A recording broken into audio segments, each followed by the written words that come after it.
Hello, hello, hello. Okay, so every once in a while, we go live because it's just we have to, and we have awesome guests that we want to share with you in real time. And so today is one of those days. So welcome to the Innovation Meets Leadership podcast. I'm your host, Natalie Borden. Look, I host a platform called Innovation Meets Leadership where we get incredible leaders together. We talk about innovation insights, leadership insights. We talk about strategies, trends, and real world examples that guides today's innovators. And today's no different because I have my friend on, Melanie Borden, and she is a leadership visibility strategist. She's also a keynote speaker. She is the author of this incredible brand new book called Theater of the Mind. And she works with senior leaders to uncover internal psychology that shapes how they show up. And so we are going to talk about that today. And I'm so excited to have her back on the podcast for a second time. Hello, hello. Hey, how are you? Good. It's so good to be back with you. So I was thinking back, oh my gosh, when you came on the podcast, was that in 2020? Yeah, it was 2020. I think it It was was. 2020, and it was a So, yeah, while ago. The world was like blowing up and we were on there kind of, but you know what was so interesting during that season? You were actually building your platform and you were kind of building who you'd become today. yeah, I didn't really have a lot of clear direction other than that fear was kind of motivating me to do something. So I was just networking like crazy. And that's when you and I met. Yes. Yeah, that was exactly how we met. Well, I want to talk to you a little bit about your new book. I mean, when I opened up your book and read it, I was like, I think this is the book that leaders actually need to read.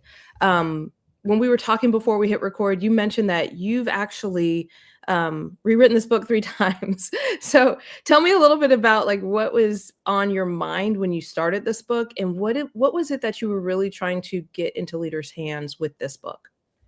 Okay, it's a great question. So when I started writing the book, what I had this idea actually a couple years before I started writing the book. When I started doing the work that I do, which is working with leaders, working with executives, executive teams on helping them become visible online. And one of the things that I started seeing that became overly obvious to me was in discovery calls. A lot of times someone would say, you know, I've been following you for X period of time, and I want you to help me do for you what you did, do for me what you did for yourself. Yeah. And so I would say, great, this is great. And then they would tell me why they waited so long. And so I just started seeing this pattern over and over again. And I still see it today where people feel that they have to wait, they delay for whatever reason. And they really are, at the end of the day, what it comes down to is they're afraid to put themselves out there because they're afraid of what might happen if they say the wrong thing, if they do the wrong thing, if something goes wrong. And it really ultimately comes down to being judged, upsetting, another leader on your team, upsetting a board, not knowing if it's the right thing to do, and just having a lot of insecurity around it. And a lot of it I started noticing was this almost theatrics that would happen in someone's head. And so I had learned this term years ago called theater of the mind, which really originated in the 1930s, during the times of radio, where people would sit around their radio, it was before TV, and they would listen to a Western or some other type of a talk, and they would have to visualize and they would have to imagine the scene. It was, I guess, the first type of podcast that was out there. And Yes. so it just seemed perfect in terms of a title for the book because it was this theatrical way of viewing someone's self. And then the cover of the book, I actually have myself flipped upside down intentionally because the way that we view ourselves a lot of times is very different from how other people view us. And I experienced this myself when I was writing the book, when we were talking about, rewriting it a couple times. I wasn't happy with it. And I really developed this crazy case of imposter syndrome while I was writing the book. And that's another thing that I had documented in the book was what I experienced, and then also with the people who I'm working with, what they experience too. Yeah.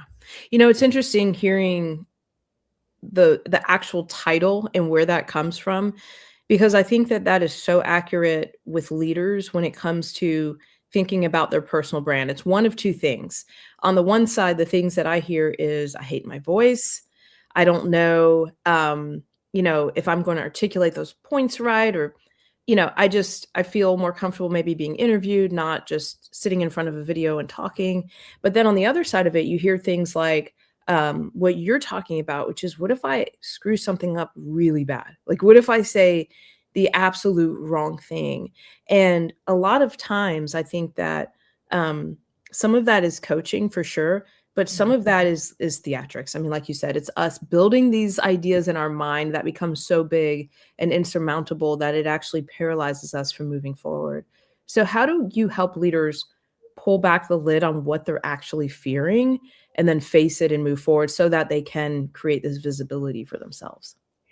The best way to really go through it is by doing just that, is really just by taking action and moving forward. Because ultimately, if you have specific goals that you're trying to reach and you know that this is the only way that you're going to be able to get to where you want to be, and that might be finding a new role within your company, or maybe you're looking somewhere else, or maybe you want to leave your company and you want to start your own position somewhere else. A lot of times we have these thoughts and they're really just us thinking them, but no one else thinks them about us. So, for example, just delaying and delaying and saying, well, I need to wait, or, what if this doesn't land, or who am I to say this? And kind of those internal talk tracks that we have and that we experience. But the number one way, other than just taking action, is just to remind yourself of, this is who I am. I do have this experience. I can say these things because I'm coming from a place of experience, and these are topics that I'm well versed in, and I've done the work. And so I should be confident in myself. And sometimes that takes a reminder. And the reminder that I use in my book as the example is I started binders in 2002 where I save everything.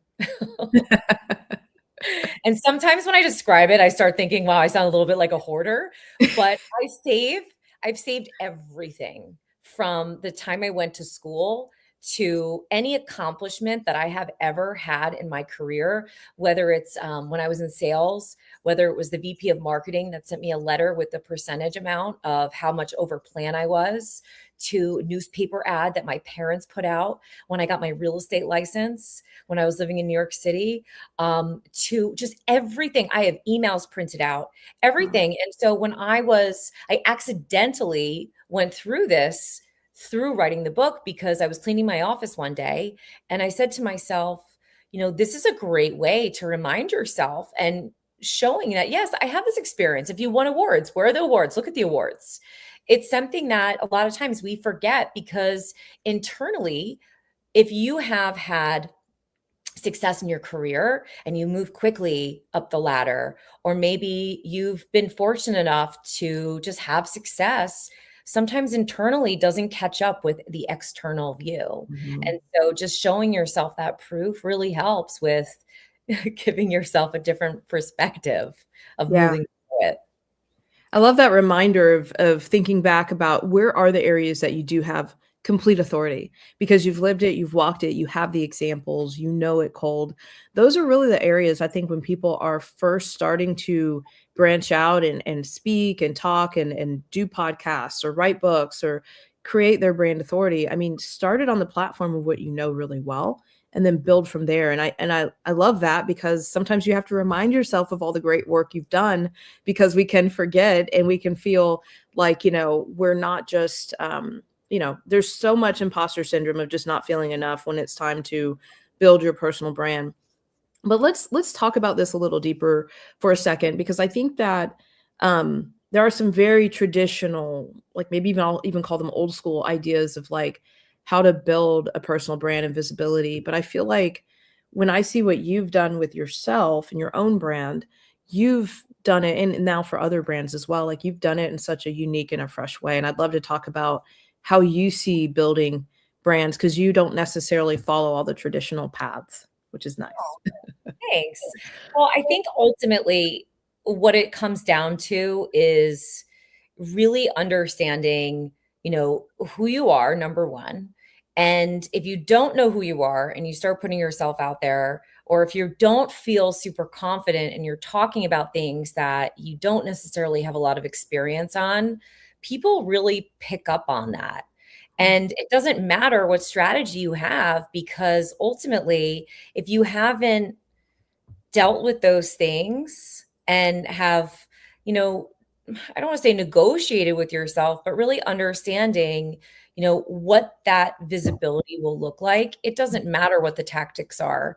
It doesn't matter what your strategy looks like, because your mind is technically running the show, and people will be able to tell immediately if you're on a podcast, if you're doing a keynote, if you're responding to comments, if it's not necessarily you, or if it's just somebody on your team. If you don't, and I'm not saying that people shouldn't have teams helping them with this, because that's definitely not what I'm saying, but it's more than building an image. It's something that you take with you, just like you and I, and anyone who's watching this right now or who's listening. We all have personal brands. All of us do. And when it comes down to it, you want to know where your audience is. Where is your audience? Where can you access them? For most of us, it's on LinkedIn.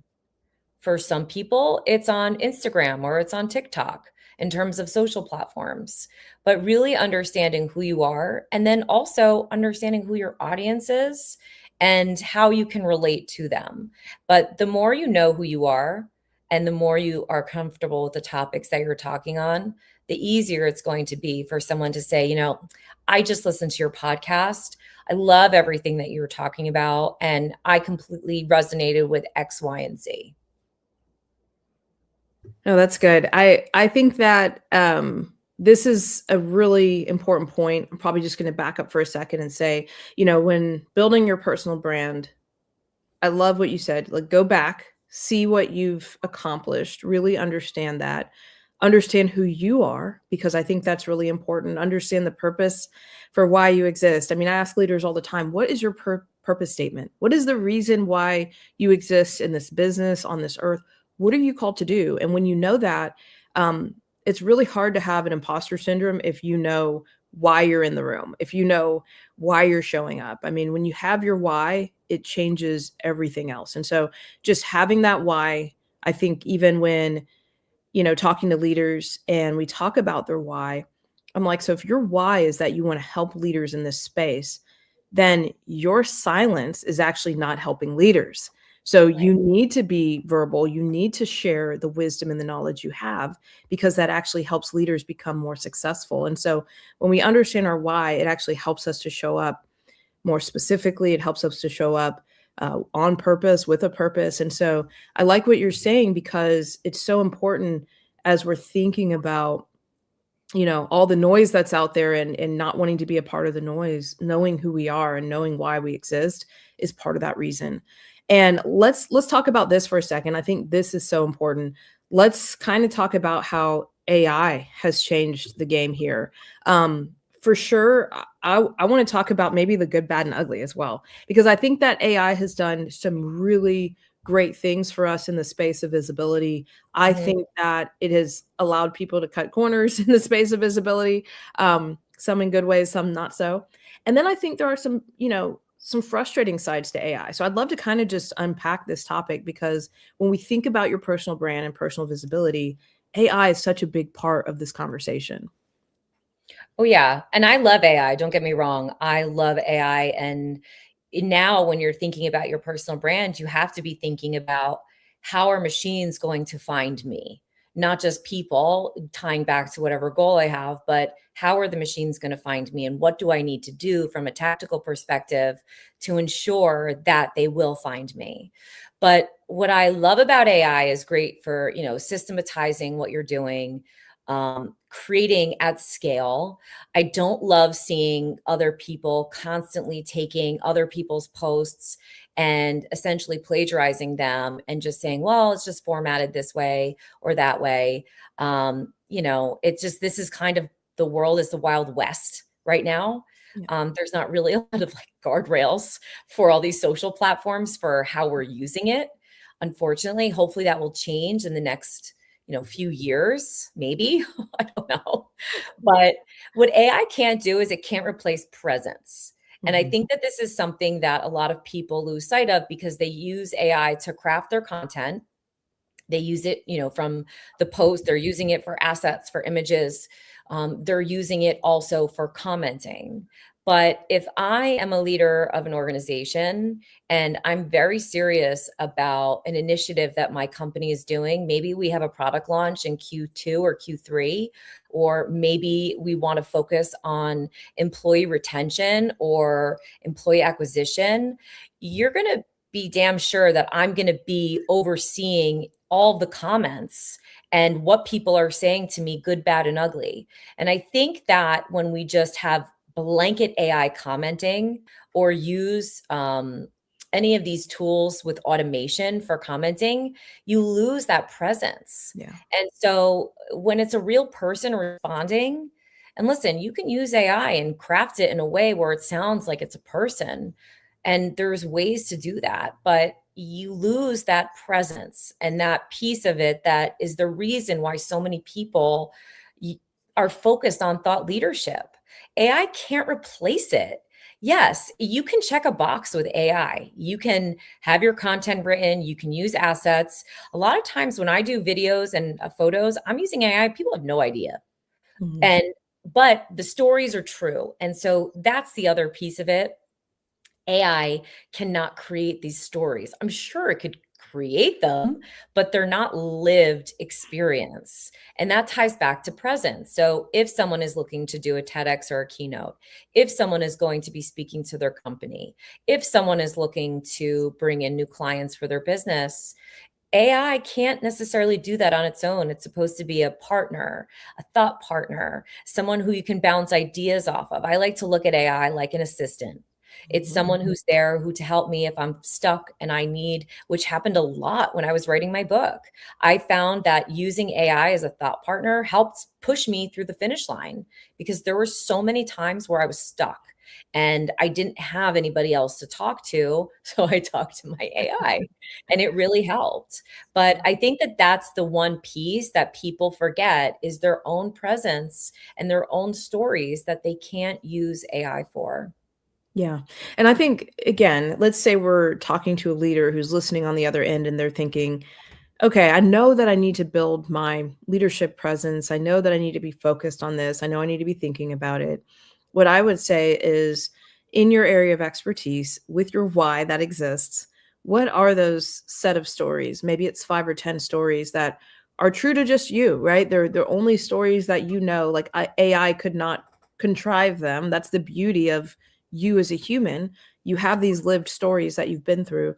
How do we then turn those into some of the things that you talk about for your platform, right? That's really, to me, the evolution that we're getting leaders to go on is how do you take these stories, yes, use AI to help fill it in, but you have to have the content, you have to have the meat that shows that you have the credibility.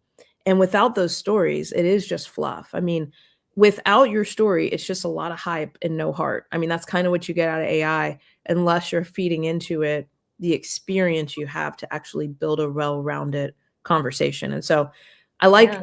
I like where we're headed because, you know, sometimes I feel like I'm out there on LinkedIn and everyone's AI bots are just talking to each other.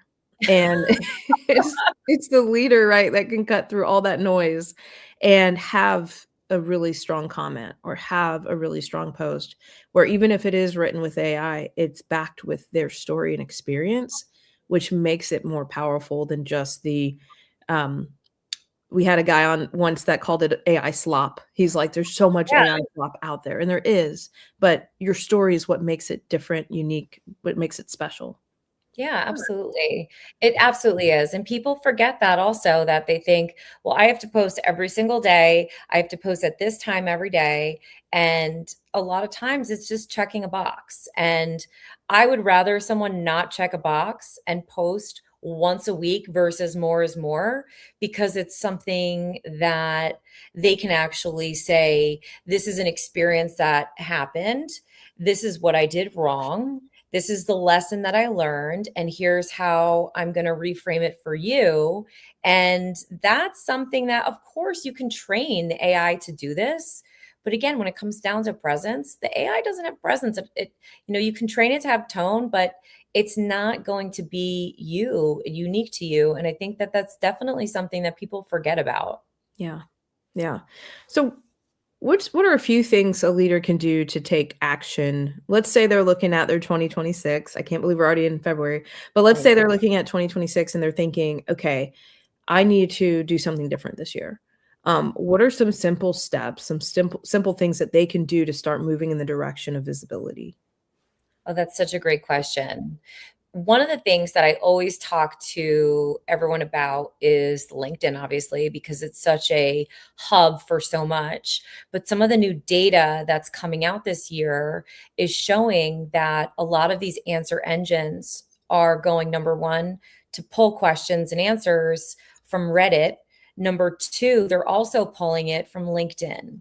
So Mm, your LinkedIn profile is so important to keep updated because LinkedIn is its own ecosystem. So yes, it's amazing for search engine optimization, but just going through your profile and just looking at, is it easy for someone to understand what I do, who I do it for, and the results that I get? So, and there's these micro moments all over your LinkedIn profile that someone can update. And the more that you're updating, the more that the algorithm is going to see it and they see that you're active. And so that's good because then you're going to get indexed more. And so what I would say is update your profile photo. That's like a really easy one to do. If you're working for a company and you're doing a company initiative, go to marketing and see if they can provide you with a banner so that way you have synchronized messaging with the rest of your team and with some of the company marketing assets. Number three, make sure that you're telling an about story in first person. I get so frustrated when I see abouts in third person because I think that it's isolating and I feel like it's someone talking at someone versus you and I having a conversation and you feel like I'm talking with you, not at you. So look at your about section and see, am I talking in first person or am I talking about myself in third person? ooh, that's good. Little basic things that you could do and really Okay, I look at. just went and checked my about section. I'm talking to you in first person. I really thought I was Okay, probably good. talking to you in third. I was like, "What am I doing?" But you're right. I mean, I think that it's not a, cold bio, it's someone visiting your page, so you want them to feel warm and welcomed by you, right? Yes, definitely. And identify the topics that you are the most strong at. You're not going to be strong at everything, Yeah. but identify three topics that you feel very strongly about. And then when you're ready to post, when you're ready to speak, when you're ready to talk, make sure that those elements are incorporated into your profile because that's what the machines are looking at. They're looking at these specific topics to see if you're relevant or not for those specific topics. And then just make sure that on your website you have those topics and Mm. that there's consistency across everything from the time you go on podcast to your website to your LinkedIn to your other socials. It's just, a little bit of navigating, but make a checklist and you get there. Yeah, that's good. And I think that consistency is key in honing down. I think sometimes we try to spread ourselves too thin and really focusing on a few key topics versus trying to get at 10. 3 Mhm. is always better than 10. And people really don't remember anything over 3 anyway. So if we're trying to feed them more information than 3 things, we're typically losing them in that process as it is. Yeah.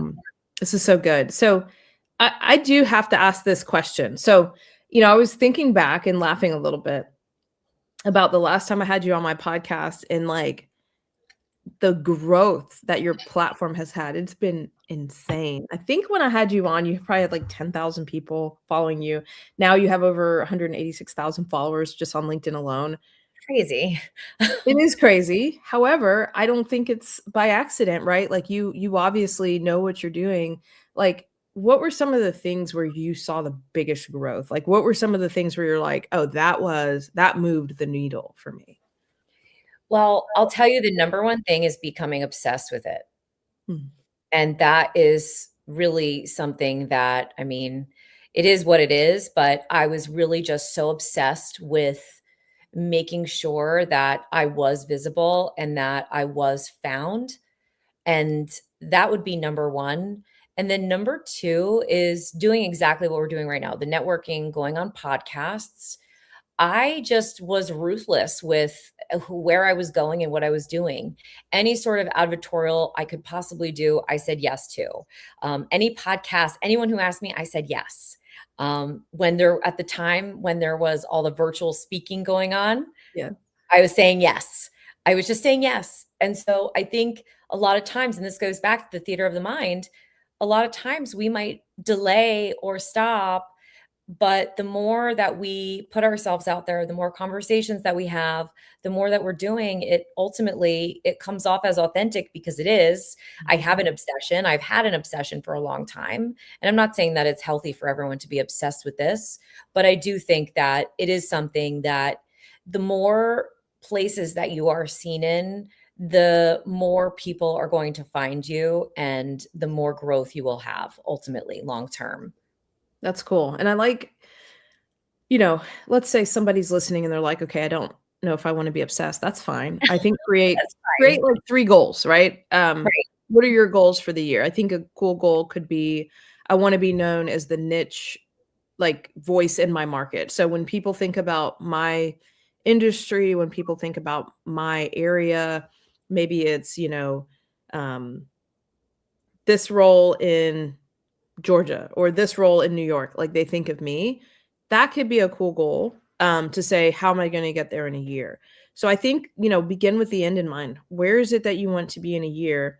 And then start backing into what are you going to do monthly or weekly to get to that goal? And it doesn't always have to be these massive things. It can be, like you said, jumping on a podcast. Maybe you're going to do 3 podcasts a month. Maybe you're going to do 3 posts a month. Start your visibility now and Mhm. start small. Something that I did when I first got started, 2019, 2020, is I always felt like Instagram was kinda like my friendly place where friends were, and then I felt like LinkedIn was like my more serious place. So I would always test things on Instagram first and see kinda like what was the feedback I got off of Instagram, and then if that feedback was somewhat positive, I would put it on LinkedIn, or maybe I would hone it before I put it on LinkedIn. So I think even having these little pockets where you maybe feel more comfortable today to test Mhm. what you're doing and then release it on the platform that maybe you're a little more afraid to do so on. But I do think that people have to get moving with visibility. What's the cost of not being visible, Melanie? Right, exactly. I mean, and that's the thing. A lot of people wait until they have an urgency, right? They wait until they're laid off. They wait until, they need to do something. There's something happening. And then they think, man, I should have started this a couple years ago. But there's things that you can do exactly what you're talking about, where you don't have to be like balls to the wall every single day, where you're trying to connect with as many people as possible. You don't have to do that. You can do things slowly and in a very calculated and consistent manner that will get you to where you still want to be and have the foundation ready for when you need it. And a lot of times that's what I see. I see people who talk to me and they're like, "Look, right now this is my situation. This is where I'm at, but in 6 months to a year, I need to be at this place. Can you help me with preparing for those moments?" And Mhm. that's exactly what it is. So there's no right and wrong way to do it either. And I think that's another misconception that's out there, especially when it comes to LinkedIn, that there's something that is just in the air and the ether, that there's a specific way to do it. There's not a specific way to do it. And it's constantly changing. And Yeah. it really depends on who we are, what our day is like, what kind of time we have, and how we can work it into all of that. I mean, there are so many factors that go into visibility and what it will look like. And some of it might just be some of the basic things like, let's just make sure my profile updates where I am today and where I want to be in 6 months. Yeah, that's good. Be intentional. I think that's the biggest piece of it this year. Be 100%. intentional.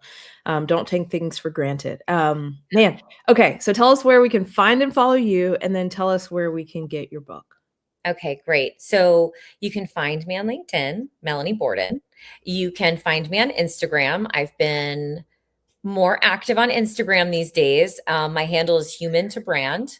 My website is humantobrand.com, and you can find my book anywhere books are sold. However, Amazon is probably the easiest, fastest way to grab my book as well. Awesome. Is there an audio version of this coming out soon? Not yet. Okay. However, I'm working the hardcover is coming out Q2, Oh, wow. and Okay. then my goal is to have the audio. I've been asked a lot about the Yeah. audio. Everyone, I guess a lot of people read audiobooks or You listen would to be audiobooks. I surprised. didn't know. It Yeah. makes sense though, especially if someone's commuting to work or if they're in the car driving to clients or Yeah. driving to offices. It makes a lot of sense why somebody would want an audiobook. So the goal is 2026, there will be an audiobook and I Okay. will be narrating it. That's my plan. It won't be an AI doing it. Good. Thank you. No. I think they're getting really good. It's scary, but I can still tell when I'm really listening to the author's voice because of the tone and the cadence. Like AI can't necessarily replicate that just yet. When it can, that will be extremely scary. But Yeah. it can replicate tone and stuff like that now. Oh But yeah, there's something in the way that you talk that AI can't replicate yet. I agree. I agree. Definitely. Well, so fun. Thank you so much for coming back and joining us. This has been amazing, and hopefully now we're all going to be more, consistent, more focused on what it looks like to actually have a personal brand that we focus on. And the intentionality to me is everything, and that's kind of what you brought to us today is that intentionality. So thank you, Thanks. Melanie. Of course. Thanks, Natalie. Well, to our listeners, thank you for joining the Innovation Meets Leadership podcast. Remember, don't just get out of the box, break the box and set it on fire. Let's go transform something.